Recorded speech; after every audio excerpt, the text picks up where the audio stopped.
It's BJ from Board Game Gumbo here, back with another episode of Gumbo Live. Special guest on Gumbo Live tonight. I got Jeremy Davis, a.k.a. the Game Geek Ninja. Hit me up on social media tonight. Twitter at Board Game Gumbo. On Facebook, facebook.com/BoardGameGumbo. Or you can always email me, boardgamegumbo@gmail.com. Hey, Jeremy, a couple of show notes before we begin. Got some upcoming guests that you might want to check out.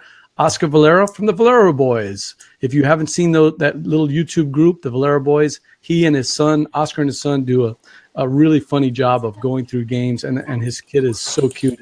He does a really good job at board game reviews. We also have Alex Goldsmith, my buddy from the Dukes of Dice and from Gray Fox Games. He'll be back to talk about his trip to Vegas, so can't wait to hear about the big tournament that he and Sean are going to be watching over, the big board game tournament, along with Will Wheaton. So on the blog side, which is a proud member of Punchboard Media, we got a review up this week of a game that I haven't played yet, but something that you might be interested in, Jeremy.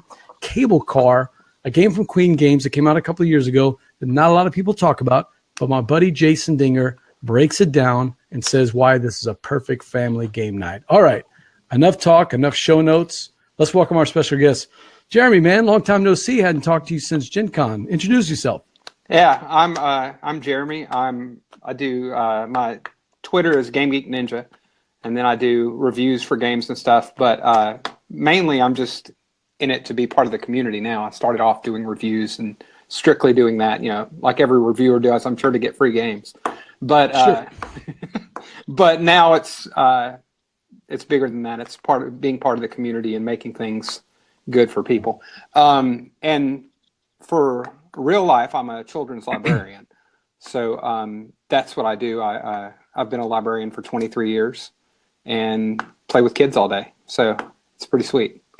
Yeah, that's an awesome job. In fact, I was checking out your review blog today. You had a couple of interesting games that I hadn't even heard of. One called Monster Lab looks really unique and interesting. Yeah, that one's... the guy, his name's Liam McIntyre. He's a actor in Spartacus. Oh, okay. Yeah, he's. I didn't know who he was until I got the game from him, and he's like, "Yeah, review this for me." And of course, it took way too long because I just had a baby. But right. I sent it back to him, and as I was making notes and stuff, I discovered he's an actor. So I'm looking at his Twitter account, and it's like 100,000 people. I'm like, oh, he must be actually somebody that I should know. But I did. Is he the publisher, or is he the designer, or both? He's the designer. Yeah. He's the designer. Yeah.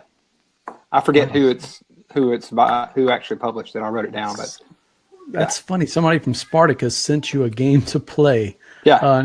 And it actually looks pretty cool. And what the reason that my mind is turning right now is that Dustin, who also does the show with me on Gumbo Live, Dustin Boatman, he brought back Spartacus from his latest work trip, and we were planning to play that either this week or next. So it's just that's a weird coincidence that you got a game from one of the actors from Spartacus. Yeah, and I had no idea. So I mean, he's doing both. The game's really cool. It's one of those games where you build monsters or robots. There's a couple of them that have been out recently that have been really good. I think Nightmarium's probably my favorite one, where you build monsters and they all have special powers. But Monster Lab does a pretty good job of it. Yeah, it looks like it. You create the monster in a couple of different sections, and it tells kind of a funny story, I guess, or you're trying to score points, I guess is the way it works. Yeah, what you're trying to do is when you create the monster, then you can either send them into another mad scientist lab and attack, or they can act as defense for you if someone's attacking your lab. And once you build 5 of them or get 5 points, then you win. So now sorry. Go ahead. I was going to say, I would assume that Spartacus is not the kind of show that goes over really well on children's game night. I mean, children's library nights over there, right? Yeah, I doubt we play that in the background. So you and I talked on Twitter for months and months, and then we finally got to hook up at Gen Con. Tell me, that was your first Gen Con? This is my second. Second Gen Con. Yeah. Same thing with me. Second Gen Con. And I mean, we had a good time. We played a lot of games. There's one of the games that we did. I don't know if you can see that on your screen or not. Yeah, I see it. That's what was that one called? Galapagos. Galapagos, yeah, exactly. Galapagos. Galapagos, yeah. So it's Galapagos, but with hell instead. That's right. And that's Carla and Nick Kopp, some buddies of yours, right? Yeah, they're from Weird Giraffe Games, which they just had. Stellar Leap got funded this week, so it was really cool.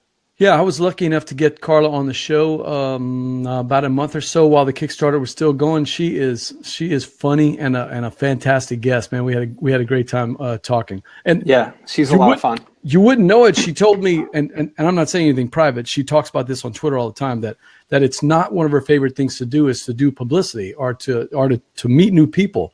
But I mean, you can't tell because she's really grown into this role of marketing for this game. Yeah, she's we were doing a lot of it in Gen Con, especially Wednesday. We went early and we were kind of playing games beside the long line to get your badges. And so we just decided, hey, let's go talk about Stellar Leap while all these people are kind of a captive audience. And right. So she was really making the effort to go up, and you can see that it was a struggle, but she's doing really well. Yeah. So what do you think of Stellar Leap? You've played it? Because I haven't played it yet. Yeah, I've played it in several different iterations. I played it early on. Back in January, we went to a very small con in Huntsville, where she's from, and I played it early on before Rocket City. Rocket City, yeah. Yeah. And we played it. It was pretty good then, but I think it's gotten much better, especially as she's gotten the artwork together. Because back then it was like, squares and this will be art, and it was really in its early stages. And so from then to August, she really made huge leaps in what it was like. Yeah, I'm looking forward to playing it at some point. It looks like a pretty good game. But you and I did get to play a couple of games together. What did you think of Galapagos?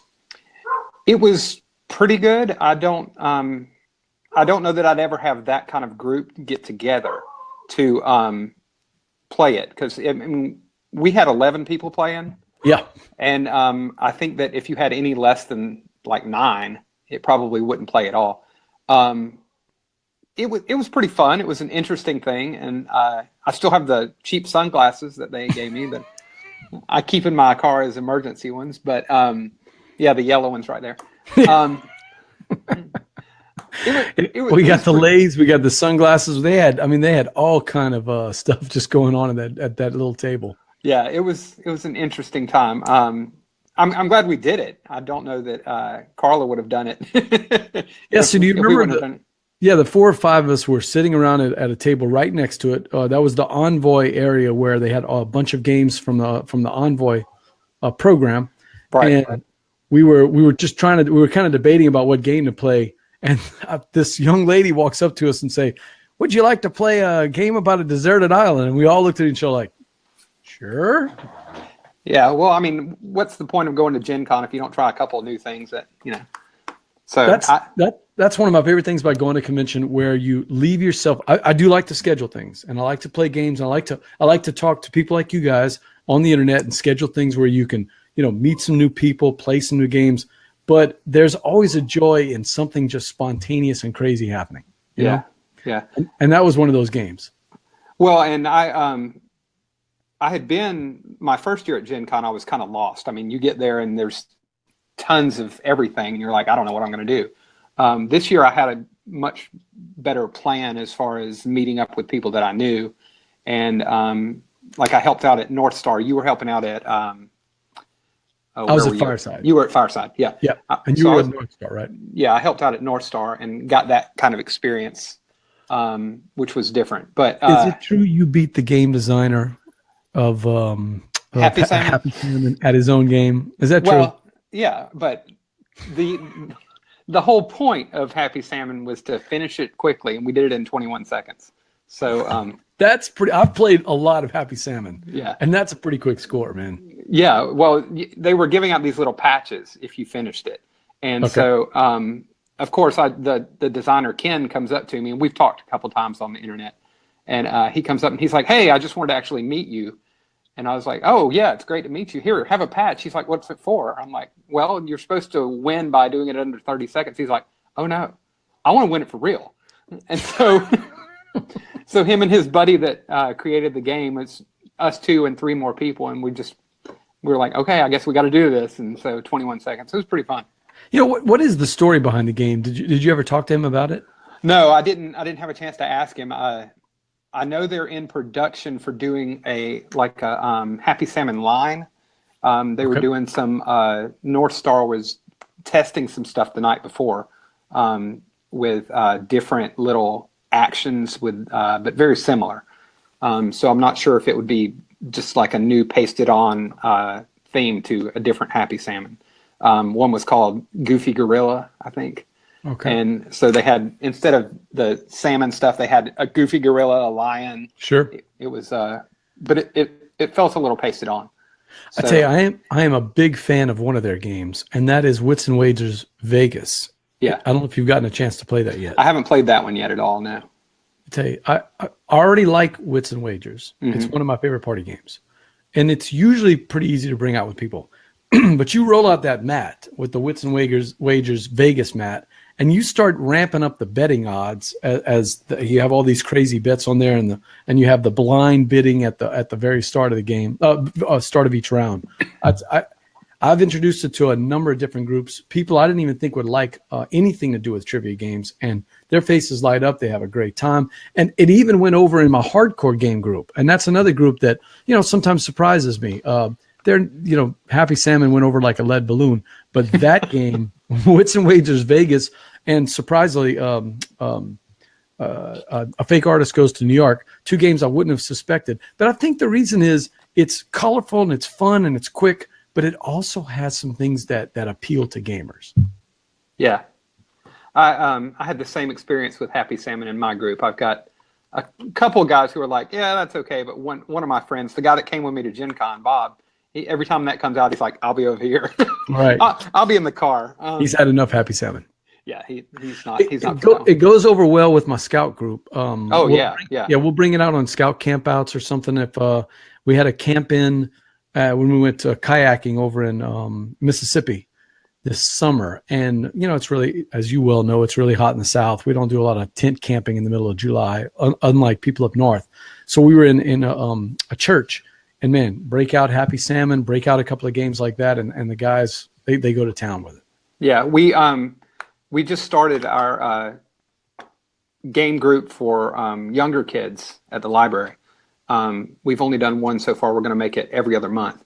But the first game that I brought in there, I had 4 or 5 kids show up for the first little time, and then eventually we had 12 or 15 kids. But first thing we did was play Happy Salmon. And they were like, what is this? I'm like, we need to get your energy up because, they're just moping in the room. Oh, what are we going to do?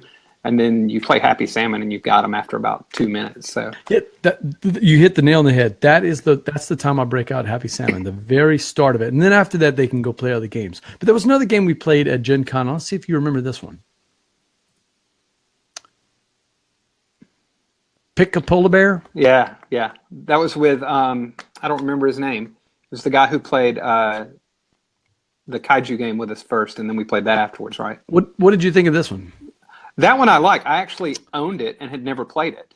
Oh, wait, we gave him a nickname, remember? Yeah, it was Niles or... it was Niles. Yeah. Something Niles. It was Sean's buddy Niles. Different Sean Jones, Right. who was on the Envoy team with me. He was working over at Pandasaurus, but what did we call him? Never something Niles. I don't know. We had one of those 11 o'clock at night Gen Con nicknames that we gave to him. But what did you think of Pick a Polar Bear, man? I think that it would be it's quick and easy, and it's one of those things that I would bring out to I think it would go over well with some older kids, not older, but like not 5 or 6 year olds, which is, I have a 5-year-old niece, and that's basically how I play games with her all the time. So I'll judge games based on what she would like and then what people at the library would like, and then what my game group would like. So I think this is the middle ground. It's not deep. I mean, you're just picking differences in the bears. And I tried playing it with 2 players, and I think you need more. I think you got to have at least 3 or 4 to make it any kind of fun. It was a little brain burny though, trying to keep track of all of the differences and looking out at, especially since the three of us are a little competitive and we and we were really trying to beat each other. And it was 11:30 at night, you know? I think that was the biggest thing, is that it was so late at night, because when I played it afterwards, it Okay. played a little easier. And you could keep track of things when you hadn't had just like 3 hours sleep. So that was a little different. That was tough. Now we did, like you said, we were able to bring out a Kaiju Crush, and I have it on the screen now. What did you think of that one? That's that one that I taught all week with Fireside Games. Yeah, and it's one that I had looked at before I'd ever gone to Gen Con. It was on my list of things to check out, so I'm glad I got to play it. And I haven't picked it up yet, but it's still on my list. It was different than I thought it was going to be, because I thought it was going to have, I guess I was stuck on the King of Tokyo and that type of kaiju game, or the Rampage, where you're just tearing stuff down. But I liked it. I really did. And the more I thought about it, the more and more I like it. I like that it's got different aspects that you could concentrate on just doing the set collection or whatever with the tiles, or you can go in for the attacks, which is a lot of fun. And the attack system, it's an altered rock, paper, scissors type deal. And I really like that. But I'm a big fan of having the same set of cards and revealing them at the same time. I like that a lot. It goes over well with that flip mechanic, especially when you're getting down to that last card, and there's that little juicy tension where both sides are going, what did he pick? What did he pick? Yeah. What did he pick? Even though it's already determined. Right. The last card is the last card. It's just, both sides are, you get that aha moment. I really enjoyed it. Of course, I played it a lot for 3 straight days, because I did Hot Shots the first day and I did Kaiju Crush for 3 straight days. But I never really got sick of it. And I love the fact that it appealed to 2 people, to 2 different groups. I could get a new group. You know how Gen Con is. There's people like us that are deep into the board game hobby, that really enjoy it. And then there's the people that are there for just everything else, all the other gaming and all the other geek type stuff. And I'd get some of those groups in, and they'd instantly take to it. Oh, this is, I'd sell them on this is dinosaurs crushing each other. And then I'd get a different type of group. I had Bruno Feduti come in to watch one of the demos. And there I'm demonstrating not only is it fun, but there's also some deeper elements, some strategy to it, which you guys picked up on. Right. At night. So have you been able to play it since then, or that was the last time you tried? Yeah. No, like I said, we hadn't picked it up yet. Of course, I've had to save money. But with the new baby, that's right. Yeah, that happens. Those 2 guys that played with us, Nick and Jason. Mm-hmm. Yeah, Jason's actually a regular and watches Gumbo live almost every week. So It's been fun keeping up with Jason. Haven't talked to Nick since then, but it's been fun keeping up with Jason. Two guys from the North Shore, on the Slidell side of New Orleans. So that was fun. That was some good stuff. So this is BJ from Board Game Gumbo Live, another episode here. I got Jeremy Davis, the Game Geek Ninja, who does some reviews and also just maintains a presence in the community. A game evangelizer is what I like to call you. That'll work. Yeah. So we were talking about Gen Con. What was your best experience at Gen Con? Probably Spy Club. Really? Yeah. Me and Eric from What's Eric Playing? Sure. And Carla from Weird Giraffes got to play Randy's game, which is they just funded on Kickstarter with Foxtrot. And it was something that I went in to Gen Con knowing that I wanted to check out. I had it on my list. I never could catch up with Randy. But then he sent Eric a copy home to review. Eric's got 3 times the followers I do, and he's a really meticulous reviewer. He's pretty awesome. Really good with pictures. Funny. Yeah, he is. Great photographer, yeah. Yeah, and he's funny to boot, so that helps. But so me and Eric are sitting around talking. I spent a good bit of time with him. Last year I didn't get to spend much time with him, but this year 3 or 4 nights I was with Eric,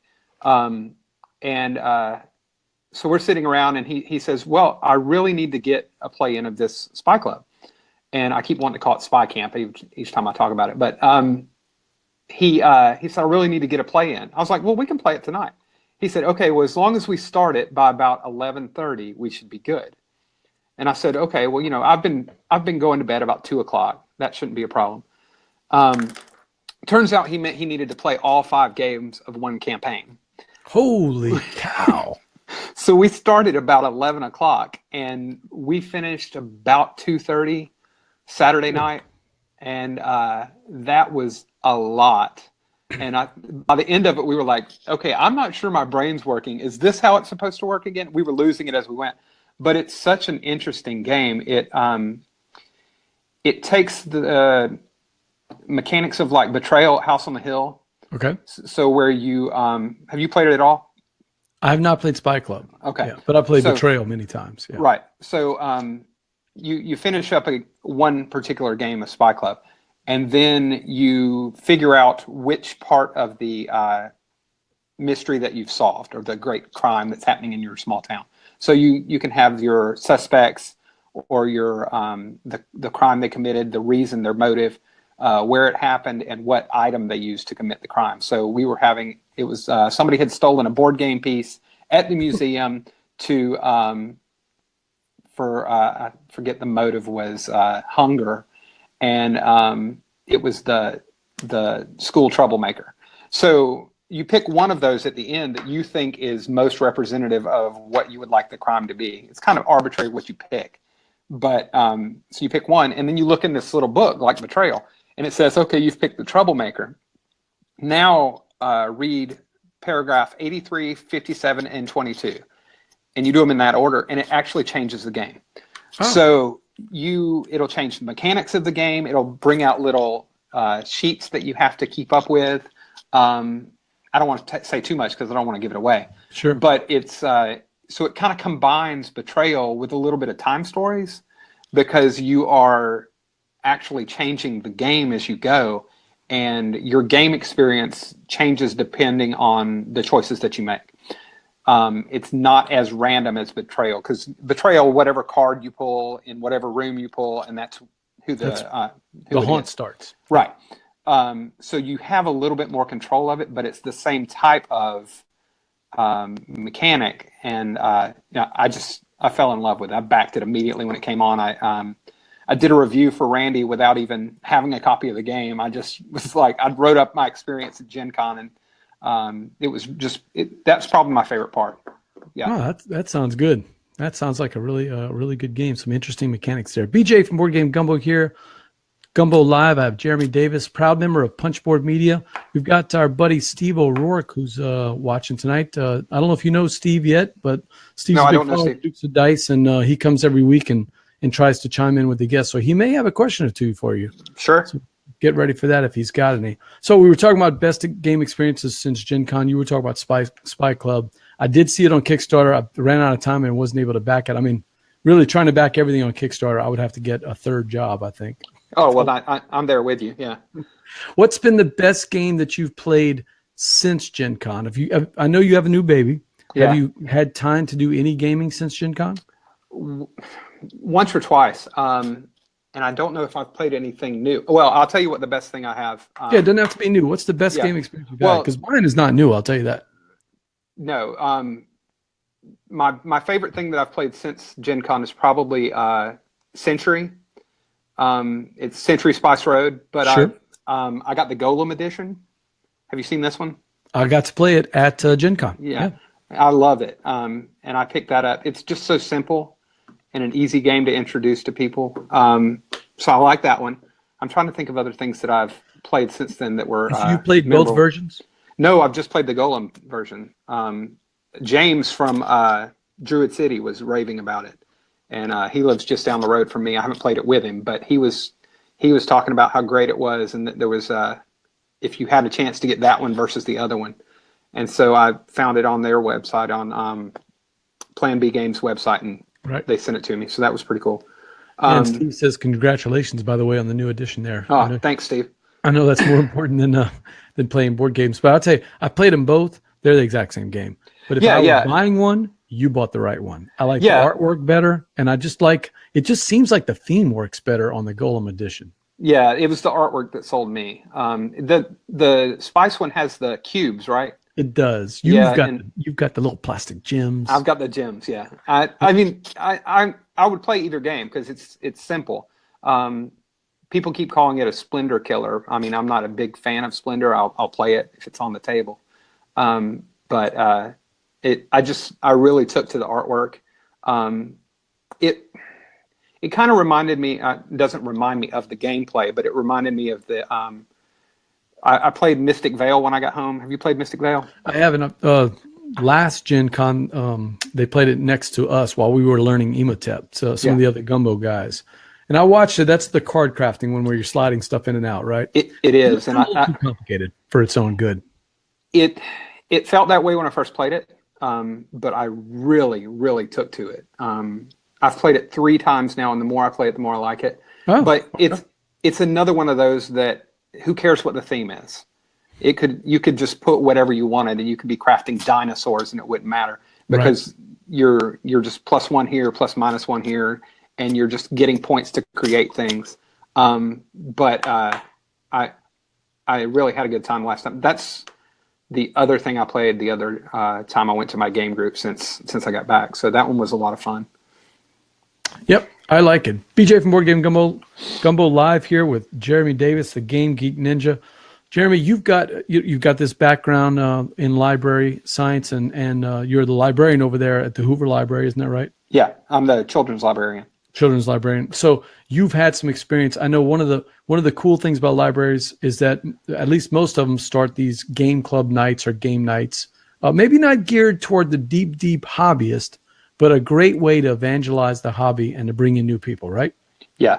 So if somebody was coming to you and saying, "Hey, I've got free time on a Tuesday night, and the library doesn't have an event on the Tuesday night," what kind of tips? And before we get that, it looks like Steve's got a good question here. In fact, it's going to kind of fit, I think, with what you and I are going to be talking about next. Steve wants to know, on the topic of family, any suggestions for relatively new games you've played that would fit that family filler category? 30 to 45 minutes, simple teach. That's exactly where we're going. Steve, the name father from the Dukes of Ice, always one step ahead of me. If you were giving advice to somebody, what tips would you give them on how to start, how to take charge of that library game night? And what games would we be looking at? That family weight, 30 to 40 minute, easy to teach filler. Where are you going to go from there? Well, I'll give you a little history of the way we started it. Luckily in Birmingham and in the Hoover area in general, we have a pretty big gaming community. So we didn't have to search out people to do it. But we started our game collection with probably 30 or 35 games. And of course, you've got the classic ones that you want that everybody's going to check out, like the Catan and the Small World and Smash Up and things that you've got just as a starter. And we started with 25 games, 30 games, and they started going out a little bit here and there. But we had started kind of a game night, and originally, I don't even think that it was geared just towards board games. We started with video games and board games and everything that people would want to play, and just have a general come and have fun night. But it really took off. We had 70 people who regularly come to the game night. 70? 70, yeah. Wow. Well, we've also got a nice space at our library. We've got couches and tables that we can set up, so that makes it a real inviting space. But so now we've got we didn't start with 70. We started with 30 or 40 people. Sure. Now we get 70 to 80 people every other month, and we're it's come to the point that we're going to have to do it every month, which is cool because you always want to play more. But we upped our collection, and I think that the people, the girl who's in charge of the collection, her name is Madeline, and her husband is a game designer. He works with WizKids, and so I think he's done it on the dice game that they have, which I've spaced the name of because I have dad brain. But Dice Masters? Yeah, Dice Masters. Okay, sure. He's done some writing for them, and he's working on a game of his own as well. But so anyway, Madeline is in charge of our game collection, and she's upped it from 30 games to we've got 150, 180 games now that you can actually check out from the library. So we've done that for about 2 years. We've upped it from 30 to 180. We've kept our people around 70 or 80. And then now, starting in August, we started a kids collection. So Okay. now we've got, I think the last total was 50 kids games that we have added to that collection, and they just won't stay on the shelf. Kids are loving that. So Steve says he's seen some articles about people doing this.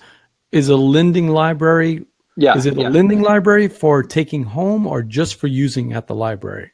No, it's actually for taking home. So they Oh, get okay. them they get them for a week at a time, and it's kind of a process when you check them out because we do make sure all the pieces are there. Sure. So our staff was a little hesitant because they've got to sit there and count every single piece that comes in and goes out, Yeah. which can be a chore, especially when you get something like Agricola that has 500 pieces. I think Feast for Odin is the one that she's dreading because it's got about 1,000 pieces in it. But we're putting it out. It's a brick this big, and you're going to have to count 1,000 pieces before it can go out. But we've managed to get things like that in some of the fringe games that you wouldn't think that everybody knows about. But since we've got gamers at our library, we know to get things. So it's I'll worked give out you pretty a good. tip. I'll give you a tip. BJ from Board Game Gumbo Live here with Jeremy Davis. I'll give you a tip from a con that we just did here in Louisiana. Steve Huckabee, who runs the Gulf Coast Gaming events, he'll bring his giant 1,300 game library wherever you need it, anywhere in the South, he'll go, or as far as you need him to go. But the way he set up his system, instead of when we checked them out, he had it set up where every 2 or 3 or 4, I forget what it was, maybe it depends on the game, it would get flagged in the library system. And that would say, what did he call it? I forgot what the word was, but it needed to be checked out by the internal staff. So instead of when the person brought it back, it would go into the triage, is what he called it. It would pop up on the screen and said, this game needs triage. So we would send it over to a different group, and I was on that group for a little while. Open up the box and start checking it out. You get the rule book first, and you look at what the contents are in the rule book, and you compare it there. So we weren't doing it every single time. We were doing it every 2 or 3 sessions, and when it was coming back in, so that I wasn't waiting on anybody. I don't know. It works a little differently when we're. I think the concern was that there wouldn't be a way to track who had it, and get any kind of. We haven't lost. I'll tell you honestly, we've lost 2 pieces in 2 years. And That's great. the patrons don't mind at all because they just go and check out what other games they're going to get next. So as long as it's just our staff complaining, which they don't anymore, they're really good. It's just at first they were like, oh my goodness. I want to borrow Caverna. I'll be right back in 30 minutes when you finish counting all the pieces. Yeah, it's that type of deal, but it's worked really well. And we've taken that to the kids side as well but the kids games don't have near as many pieces, so it's fine. All right. So what games would you say would be great for that Tuesday night, library night at Hoover? If I'm trying to start it up here in Lafayette and I want to start up a library group, throw out a game. What's a good game that you would say? Well, the first ones that I took, so we had our first teen. Well, it's not even teen. It's elementary and tween. So you're looking at anywhere from 3rd grade to 6th or 7th graders that came in and played with us, and we played for about an hour. I'm upping it already to 2.5, because an hour is not enough time for you to really get much in. But it was what we had on the schedule, and with some things you have to start small and get them interested. It's true. But so I brought the first time I had it. First thing I brought was Ice Cool. Oh, perfect. Yeah. And I brought I brought Happy Salmon, and I brought a new game that I got at Gen Con called Yogi. Have you seen this? How do you say it again? Yogi. It's like Yogi. It's like yoga, but it's YOGI. Okay, like Yogi Bear. Yeah, but like Yogi, actually, Yogi. Okay, Yogi. Got it. Yeah.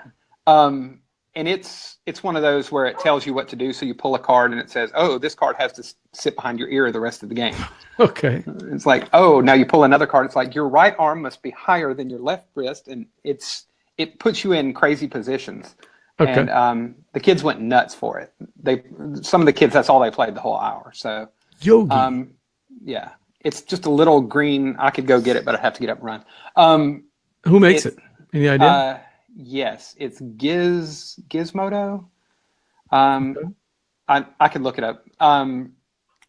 It's I got several from them. I got Panic Lab and There's a samurai game that I'm spacing the name of now. That's a dice game. Oh, it's called Wasabi. I've seen it. I haven't played it. Yeah, those are pretty good. The Panic Lab is more of an identification game, like that Pick a Bear that we played. So you're having to Gigmec. Thank you, Steve. That's it. Yeah, Steve's the name, Father, for a reason. Yeah, there you go. Panic Lab, you identify what the amoeba changes into. The Wasabi, you're trying to get rid of your samurai dice, and then or your sumo dice, not samurai dice. And then Yogi is the one where you have to make crazy positions. But the kids love that one. And we played that, and we played Ice Cool immediately. I took Rhino Hero in, and that was okay. They didn't gravitate towards that one, but they didn't have a whole lot of time either. But anything by Haba, I would take immediately to anything.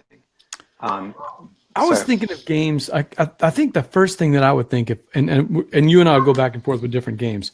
I brought a few that I would start out with, because these are games that I started out with my scout groups, and my scout groups are going to be that same 11 to 17-year-old plus mixed in with adults. Yeah, that's going to be where you want to be. Exactly. And most of these adults have never played games before other than your mass market games. So I thought back to those first games that I started introducing, way back when. And the two that came to mind right off the bat were these, of course. And the other reason for these, Sushi Go and No Thanks. Yeah. Oh, do I have it upside down? They're both upside down, yeah. Sushi Go and No Thanks. Yeah, I have the boxes backwards on the opposite side. But the reason I thought about these games is because you can find No Thanks and Sushi Go. Sushi Go you can find at any mass market store, Barnes & Noble, Books A Million, all these places. And No Thanks is ubiquitous. I mean, it's at every board game store I've ever been to. It's it never runs out of stock at Amazon. I mean, they print millions. It seems like millions of copies of these games. So these would be games that guys could play and then tell their parents, hey, I played this cool game called Sushi Go. Yeah. And that has actually happened to me in my scout troop. I've had parents come up and say, thank you for introducing that game, because now Thursday nights we play family game night with Sushi Go. Yeah, and it's $10-12. So they're it's both not cheap. Yeah, it's nothing you have to break the bank on. It's the same thing with Happy Salmon. It's like $12-15 at the most. And then what are the games you got? In our collection, or me? No, I'm telling you. No, that I'm sure you have a ton. What other games would you recognize? That guy that comes up to you and says, I want to start the family game night. What games do you recommend? My favorite right now to recommend that I had up there was Ghost Fighting Treasure Hunters. Oh, yeah, Dustin, one of Dustin's favorite games. He's got a 5-year-old son who just loves that game. I've never played it. What is it like? It's a cooperative game. So that one of the things I love, and I've tried to buy a lot of them for our collection. I got Mole Rats in Space from Peaceable Kingdom. Sure. Outfoxed is probably my favorite game for kids, period. I don't know why that didn't come to mind first. But I haven't played it. It's Outfoxed is a co-op, and it's from Game Right. And basically you're trying to figure out who the thief was. He stole, I forget what he stole, but it's a fox who's the thief. And you've got 16 different possibilities, and each of the foxes is wearing something different. So this fox has a monocle and a scarf and an umbrella. And so like a Clue or Mystery of the Abbey type deduction game? Yeah, but better, because you each time that you figure out something, one of the clothing items is not what the thief is wearing, or is what the thief is wearing, then you deduce, okay, this person doesn't have a scarf, and I know the scarf is right, so you get rid of everybody without a scarf. So it's kind of like it throws a guess who mechanic in there. Ah, okay. But you have dice rolling too. So if you don't roll 3 of a kind, you don't get to do anything. So it's kind of a Yahtzee dice rolling mixed with a guess who mechanic with a board that you move around. And I've played it with my 5-year-old niece, and she gets it enough to tell me, oh no, because all I have to do is prompt her. Okay, we got scarf, and it's not a scarf. So what does that mean? That means this person can't be a thief. So it works on that critical thinking skills that you really want to start with at that age anyway. And so Outfoxed is great. Ghost Fighting Treasure Hunters is another co-op game. And what you're trying to do is move around the board and get you have to get the jewels or the gems or whatever and get them out of the house before the house becomes completely haunted. And you can fight the ghosts and by rolling dice and stuff, but it's cooperative. So sometimes you have to be in the same room with someone else to make something happen. So you're not just on your own. And I think that there's tons of competitive games you can get. But when you get something that's cooperative and you get those kids who are ultra competitive and they have to work with their brothers and sisters, it really makes a difference to some kids to give them that instead of the kids who just want to win. Yeah, my favorite thing is that when you first bring out that co-op game to people who have never experienced hobby games, to find out that, wait, we're playing against the board, and to see their eyes light up and their brain gears start moving, it's like a totally different experience. We're going to be cooperating. I love that moment whenever you can really introduce it. BJ from Board Game Gumbo here, Gumbo Live. Got my buddy Jeremy Davis, the Game Geek Ninja. I got a couple more games. See if you tried any of these. Of course, this one I know you've heard of a million times. Love Letter. Yeah. They sold 1.5 gazillion of this game, but I've never had a problem bringing this out with that family weight gamer, especially scouts age 11 to 17. These guys, but my copy is so beat up, you would be embarrassed to see how bad these cards are. They've been on campouts all over the South, man. Rain, shine, you name it. But here's one you might not have heard of. How about Little Drops of Poison? Have you seen this one? No, I haven't seen that one at all. Boxtra Games comes in this little tiny, tiny box. It's better to have some coins or chips or gems or something if you have those magic type baubles or, it could be anything, to use as markers. But this is another little quick game, and it's got this really, really nice artwork in it. I'll show you real quick if you can see that. So it's weasels versus rats. And so it's that team-based type of game where it's an introduction into those games where social deduction, who's the Cylon, who's, different things. It's open because everybody knows whose team is what, but you don't know what each team has in their hands. And since every round the teams change, there's no real ganging up on any one person. So, because how it is with 11 to 14-year-olds, you don't want to have anybody bullying or ganging up on them. This is a game that rotates the different teams. So it's always fun whenever you get on the same team with your buddy and it's like, Team Weasel or Team Rat, So if you haven't seen that, check one out. No, I'll get one out too. Yeah, Little Drop of Poison by Boxtra Games. Yeah, I've got the Batman version of the Love Letter, which goes over really well. That one goes over well. That one, and then I got the Batman dice version, which is like zombie dice but with Batman. And that's pretty nice. The other two love letters that the guys like playing? Isn't there a Hobbit one? I think so. Yeah. Yeah, Lord of the Rings one, and then there's my older son likes the Archer version. That one I haven't brought out with the Scouts, but that's how you get ants apparently. Yeah, he loves that. He loves that Archer one. So Steve's got a suggestion. See what you think of this one. He's got 2 high school kids, and they still want to pull out the Adventure Time love letter every now and again. I haven't played that one at all. Another quick one to play and get up to speed. He's right. Love letter. I remember when I bought this in New Orleans at the game store over there in Metairie, and I remember thinking, everybody keeps talking about love letter. I might want to pick up a copy, but I was really nervous looking at the presentation. No, this love letter is fantastic, man. Yeah, and it's one of those games where you don't need a whole lot of cards or a whole lot of anything to play it. It's the interaction is where you're getting at. So that's something that the kids don't always get when they play the traditional games. BJ from Board Game Gumbo Live here with Jeremy Davis, the Game Geek Ninja. Jeremy, we always play a game here on Gumbo Live. Are you ready for a game? Sure. All right. We call it the Envie game. I know you're from the South. I don't know if you know the term Envie or not. No, I'm not from Louisiana. So you're not from Louisiana. So down here in Louisiana, we have this great Cajun French word that we use called envie. It just means a real strong desire. What do you Yankees call it? A hankering.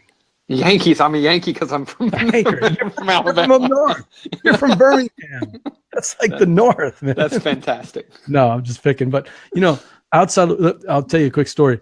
When I used to talk to my grandmother about people from outside Louisiana, and she would use the term, and I kid you not, she would call them les Américains,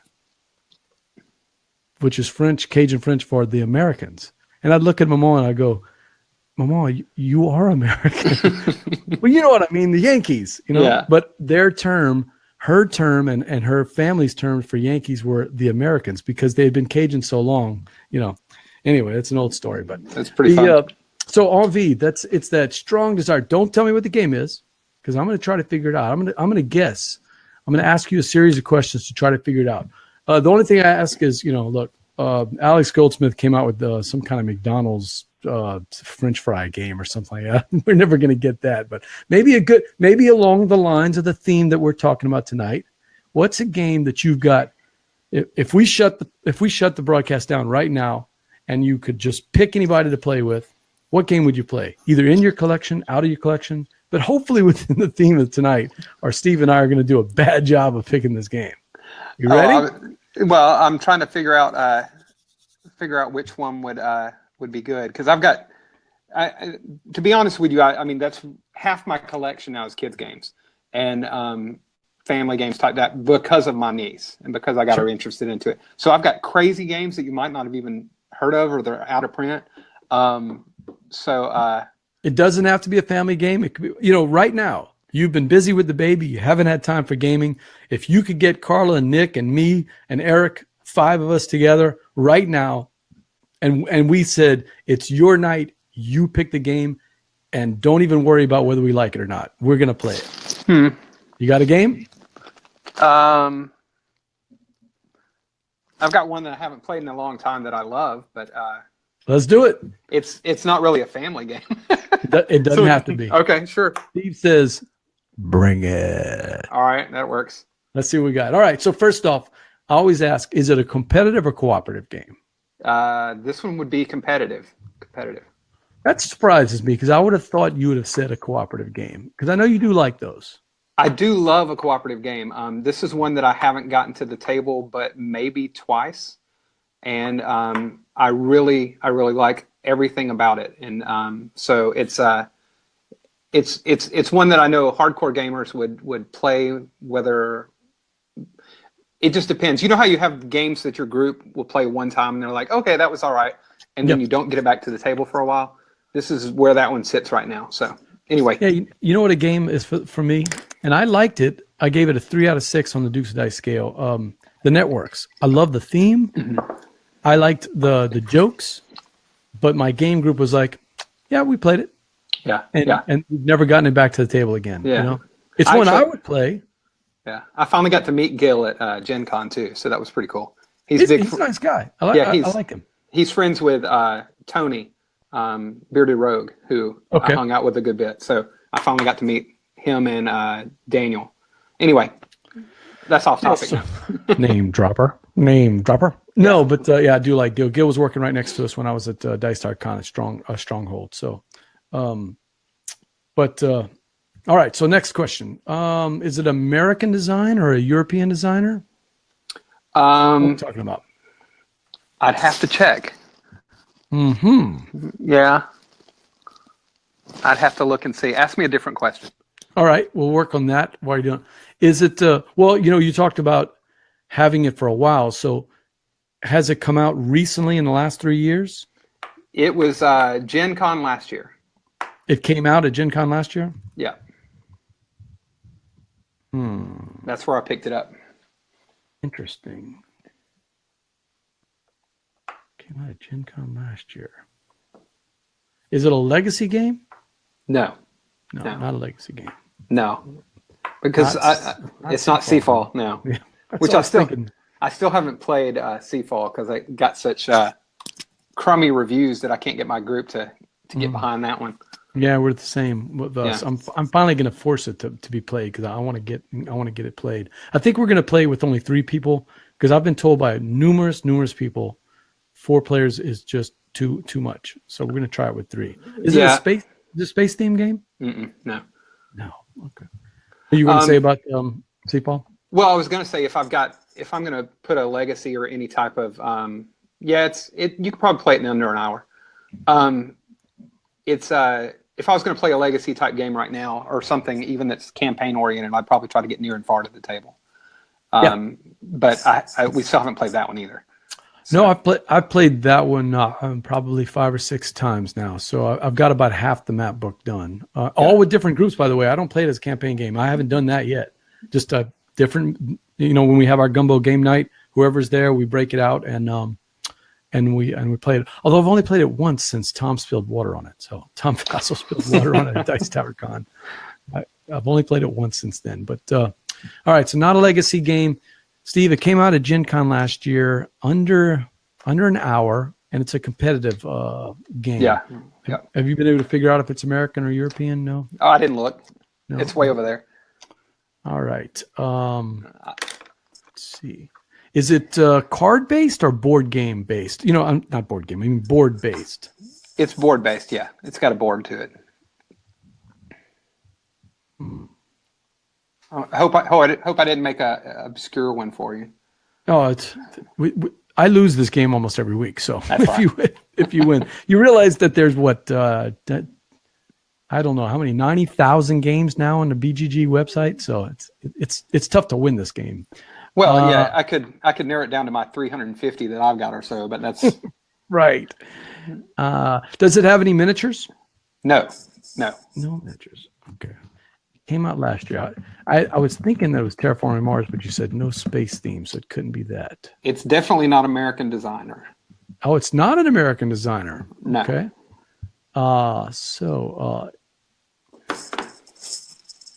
Is it so Steve wants to know if it's highly thematic or more abstract. It's got a good theme to it. I don't think the theme would it's more thematic. It's not abstract. I think you could put a different theme with it, but and it would still work. But it really relies on some of the theme to make the things work. So thematic versus more thematic than abstract, right? Yeah.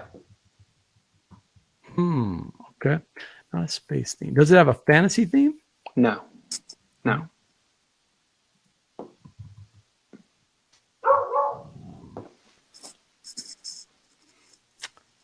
Would you call it a Euro style mechanic game? I always have problems with that, to be honest.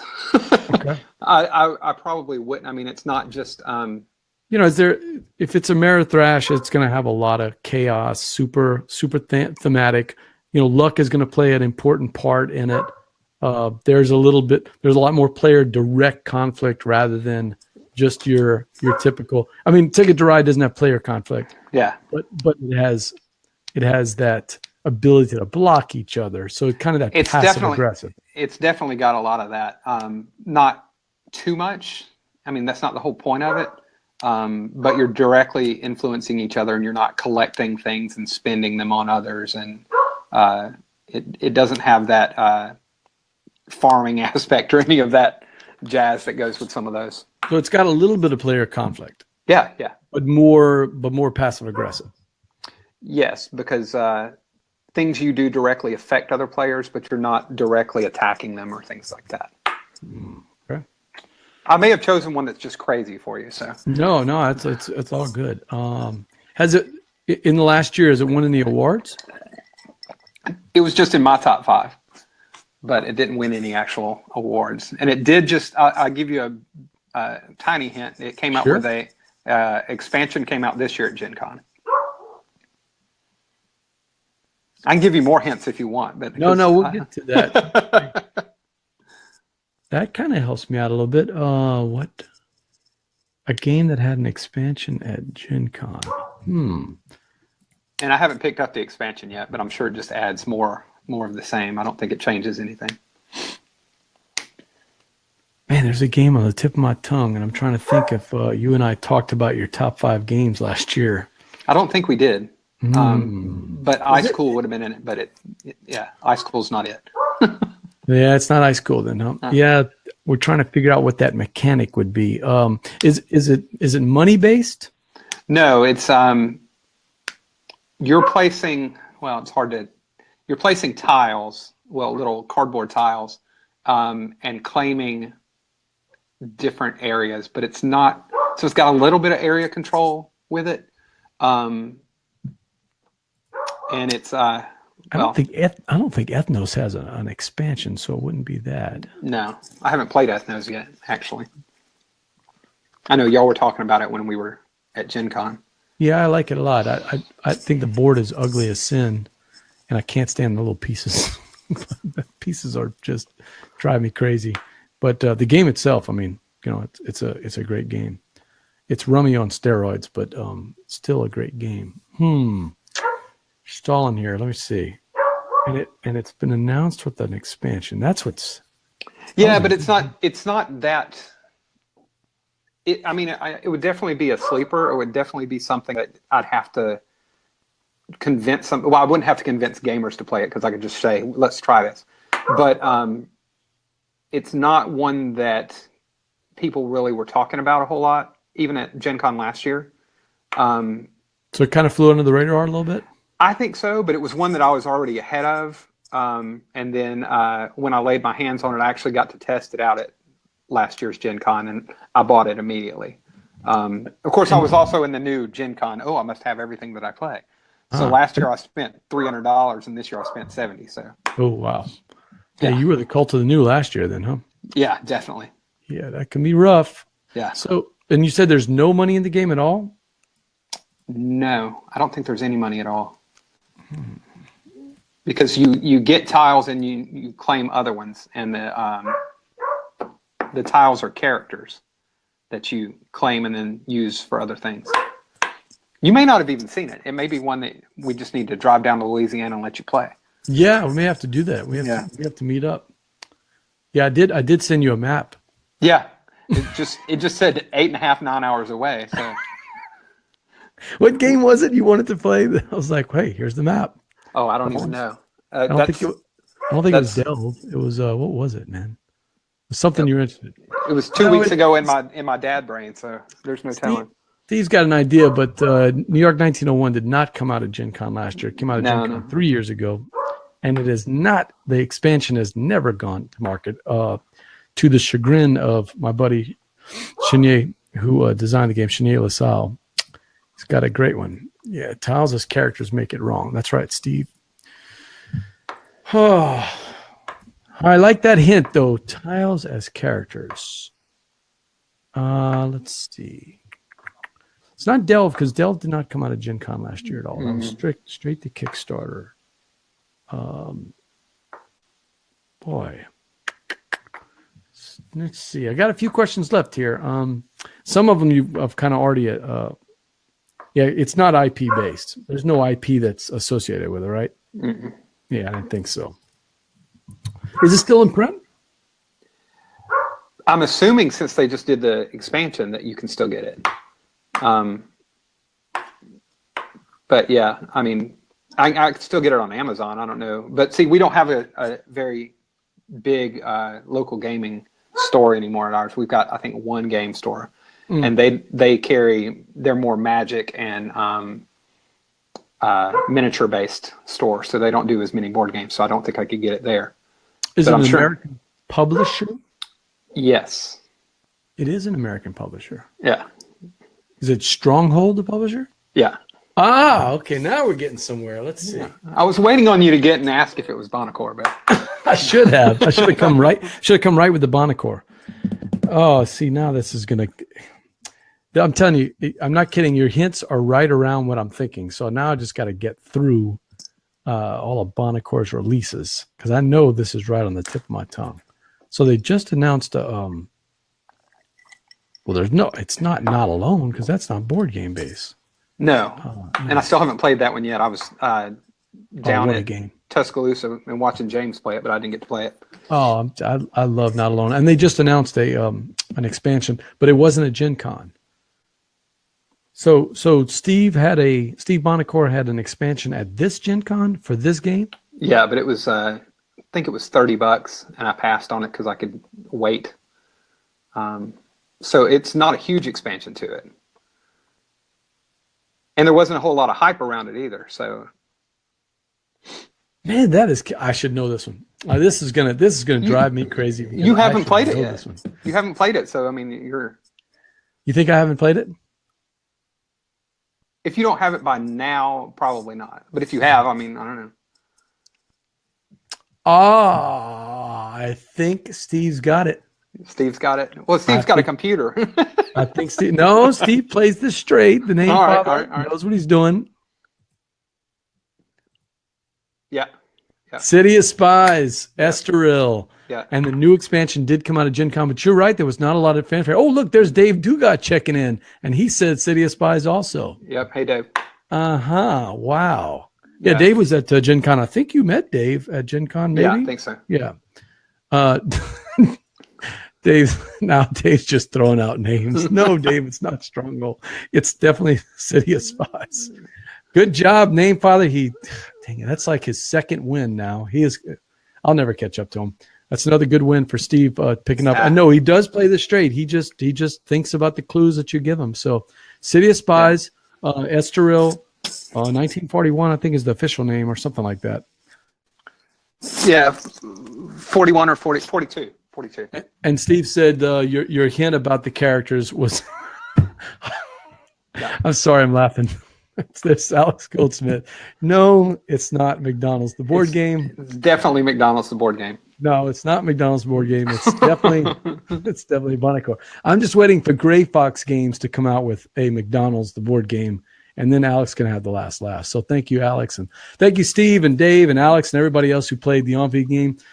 Jeremy, this is awesome, man. I really enjoyed talking with you. You know, it was a burning thing that you and I were going back and forth on Twitter about how involved you are with the library community and with kids. You know, I do that a lot with my own game groups here, with my Scout Dad group. So I'm really thank you for coming in, man. No problem, man. I enjoyed it. And Alex wants to remind you that they only have the Wendy's license. So, well, there you go. Which will be square. It'll be square tiles. They won't have any of the hexagon tiles. It'll be square time. And everybody be a ginger. Yeah, exactly. You have to wear that. So, Jeremy, how do people get in touch with you? How do they get in touch with you on social media? Mainly through Twitter. It's at Game Geek Ninja, and you can get me through there.